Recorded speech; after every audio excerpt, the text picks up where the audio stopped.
Greetings, wonderful well-beings, wonderful well-beings. I'm Key. Welcome back to my channel, guys. How you guys doing out here on this beautiful Thursday morning? It's so beautiful. It's a little cloudy, but it's like a beautiful day. I'm just like checking out of my room, and I had a room for the last couple nights. So I'm just checking out, just walking outside, like, man, wow, look at this, like, hearing the birds tweet-a-lee, and like just looking at the grass and the green and the trees and the sky. It's just like I'm blessed. I'm thankful just to be alive and just to be experiencing this. You feel me? Yeah. So last night I went live, guys, and a few people came through. Shout out to y'all that came through the live.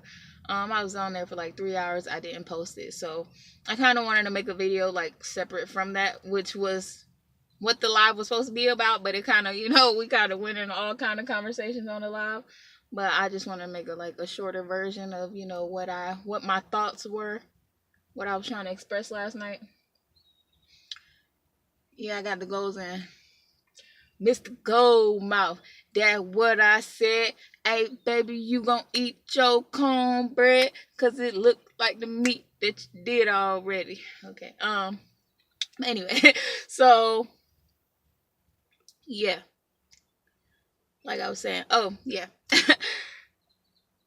Are we still in love with our ex? That was the title of the video. So this is probably gonna be the title of this video here. So basically, like, I was just thinking about, the whole thing where, um, a lot of people are, still like stuck on their ex, the one that got away, the one, like they still thinking about like, man, what if we were still together? Like, yo, I need a second chance, like, you feel me? And I like to tell myself, which I've said on here before, like, I don't want any of my exes back. Like, I'm good. I'm good on them. Like, not to say they're bad people or anything. Like I said, I was in a position in my life, where I attracted a certain type of man. And I'm not saying that they're bad guys at all or. And the thing is, like, just like being more mature, just understanding that.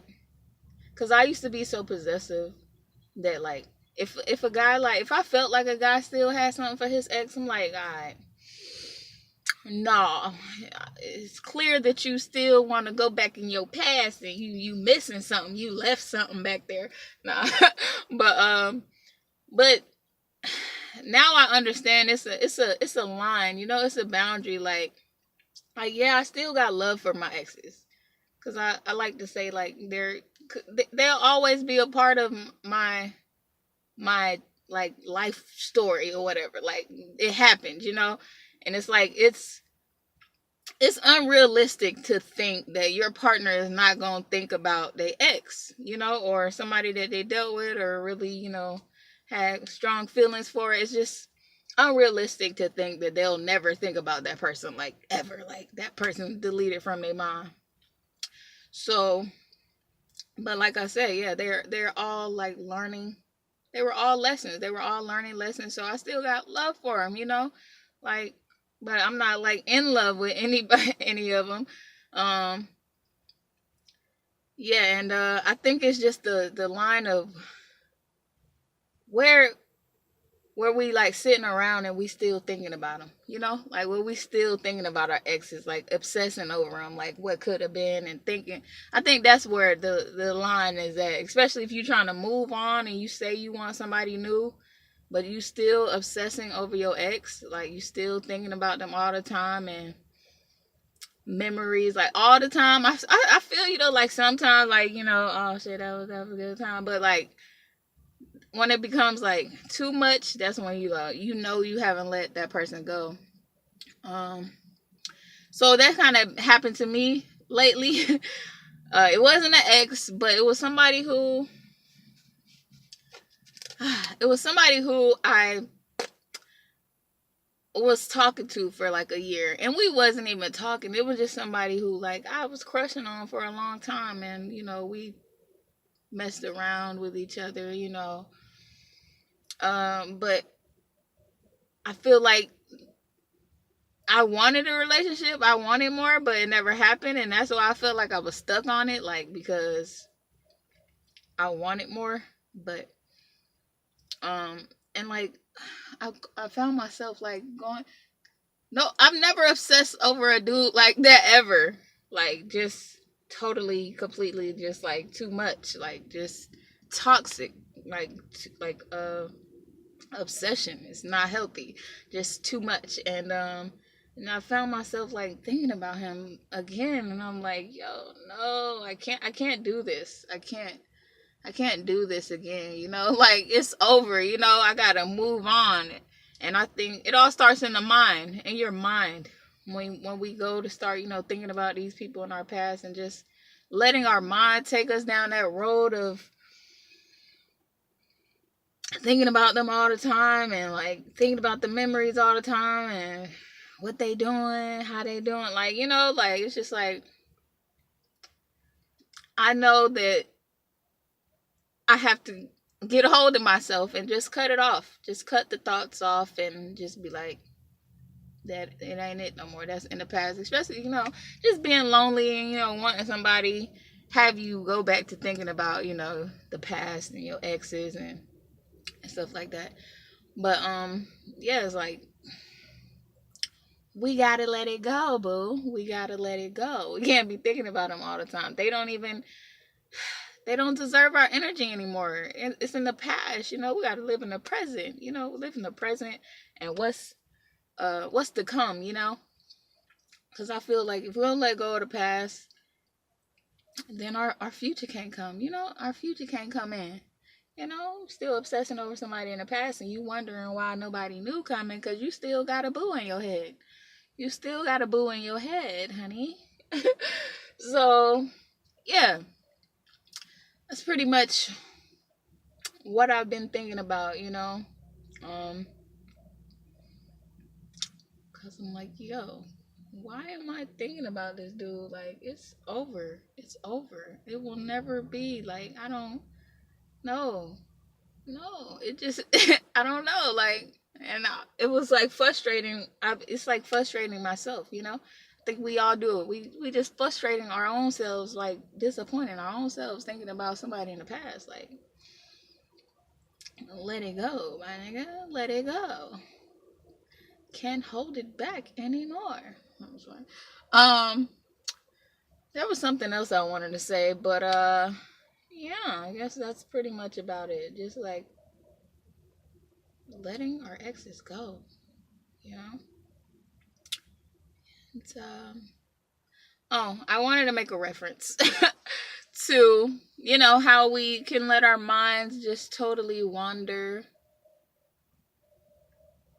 And I wanted to talk about obsessions, like obsessions and addictions. That's pretty much how addictions are formed, just overthinking about one thing too much, like a sex addiction, for example. You get so caught up in the sex, and sex being like the primary source of like happiness and like your hobby or entertainment, and you start to go down that dark rabbit hole of all the possibilities, which we have this God-given gift to create and to have imaginations and to explore, and it's just, for me, I know it's about how willing, how far are you gonna go down that rabbit hole, you know what I'm saying? Because I think about like sex and how like I'm adventurous, but like there's a line that I ain't trying to go down. There's a road that I ain't trying to go down. I'm not trying to be that explore whatever. I'm not trying to explore it that deep. Like, there's other things to explore out here than just sex. That's what I think addictions are. Like R. Kelly. I said this last night. Like R. Kelly, that's pretty much, he got wrapped up into just sex, and that became like his thing, and he let his imagination keep going. Like, what more can I get? What kind of stuff can I do? How freakier can it get? Like, you just let your mind go, and And that's what I think, people do, and how addictions are formed. And, like, there's so many things that there's so many possibilities down that road that could happen. And it's just like yeah, I'd rather explore other things, and I'd rather be with somebody who's not trying to have sex be the focal point of their life. Like, there's so many things to explore out here. There's so many other hobbies and things that'll make you excited and happy. Like, and I ain't knocking nobody, who went down that road. Like, that's what you do. Like, if sex is the only thing that brings you excitement in this world, then hey, so be it, or whatever. But yeah, I just had to learn, like, especially like, the whole porn thing, and looking at porn, just seeing how deep the rabbit hole can go if people just let their mind go to that level. And I'm a Scorpio, but I'm just not. I'm not going that deep. I'm just not. So be it. You know, it's like you have thoughts in your head, but I think an obsession over it will manifest it. Really, if you're obsessing over a certain thing, you're gonna manifest it most likely into reality. So just gotta be mindful of what you put in your mind on, and really ask yourself: is that really what you want in your life? Is that really the road that you want to go down? Because there's so many other things out here to explore than to be so obsessed with one thing and enjoyment of one specific thing. That's just my take on it. I hope you guys understood what I'm trying to say. But yeah, that's it. That's all I wanted to talk about. Are we still in love with our exes? Y'all still in love with y'all ex? Comment below. Let me know. Y'all still in love with y'all ex? I know how it be. We ain't got a front. We ain't got a front. We ain't got a front. I feel like everybody had that one person, they think about sometimes. It's just like, can't obsess over it. Gotta let it go. Be happy with where you at in life now, and keep it pushing. Like, I ain't gonna say fuck them. I was about to say fuck them. But let them go. We moving on. You feel me? We moving on. So yeah, can't let it suck up all your energy, suck you dry. It'll suck you dry. You can use that energy for so many other things. But that's it, guys. I appreciate you all for watching. I will see you guys in my next video. I just wanted to make a quick random video, really. So yeah, you already know. We winning wellness. Crowns on. Put your crowns on. You feel me? And you guys take care of yourself. I'm about to go to the gym. So I'll holler at you guys next video. Appreciate you guys. Take care. Peace.